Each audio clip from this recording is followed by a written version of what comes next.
Okay, so I mean, you know, obviously a lot more could be said about this, but I'm trying to show you the motivation that leads me to say we should think human beings, generations, generational time, and justice. We should think these together. We should maybe rethink what it is to be a human being such that these kinds of approaches are avoided. Maybe, you know, at a later stage of theory development, you still want to abstract for certain purposes from overlap, right? Because you want to, maybe, it depends on where your theory goes, but it may be that for certain purposes you still want to do it, but with the proviso and with the caution that you have rethought the human being in such a way that you have considered the role of generational time for human beings. So my worry is just that you fall into what I call a presentist conception of the self. Presentist, it lives in the present. It is only contemporary. And relations to other generations, to the past and to the future, are not essential to it. And against that, and here are some, you know, reasons for thinking that, where you can elaborate that, and where this has already become an issue in the literature. So, for example, in the so-called liberal communitarian debate, and there's some literature, especially Avner de Shalit, an Israeli author, and Jana Thompson, an Australian author, who have developed communitarian critiques of the assumptions that I just outlined, although they take them in a different direction than I do. So maybe that is familiar to you. I can't go into this debate for reasons of time.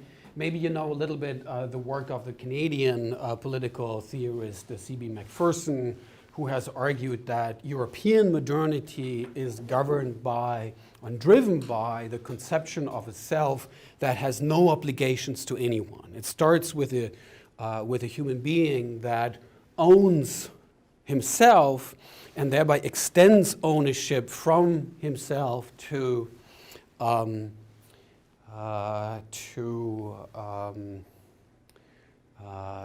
nature and its resources and so on. I mean, the model there, or a very well-known model there, is John Locke, the Second Treatise of Government, but also other authors. For C.B. Macpherson, this is a charge. This charge of possessive individualism applies to all social contract theories of the modern tradition. So it would include Hobbes and Rousseau and Rawls as well. So that there's a kind of individualism that is, in particular, it's possessive. So it's geared towards possession of territory and resources.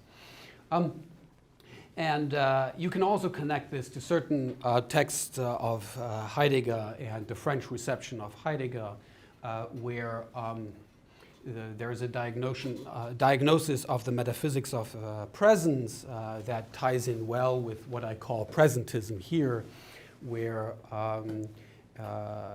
there's an account of the history of Western philosophy that privileges the present over the past and the future.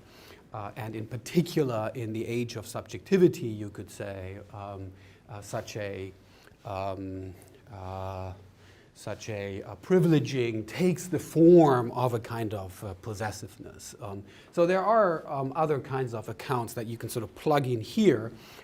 We don't have the time, or I don't want to go into that into great detail.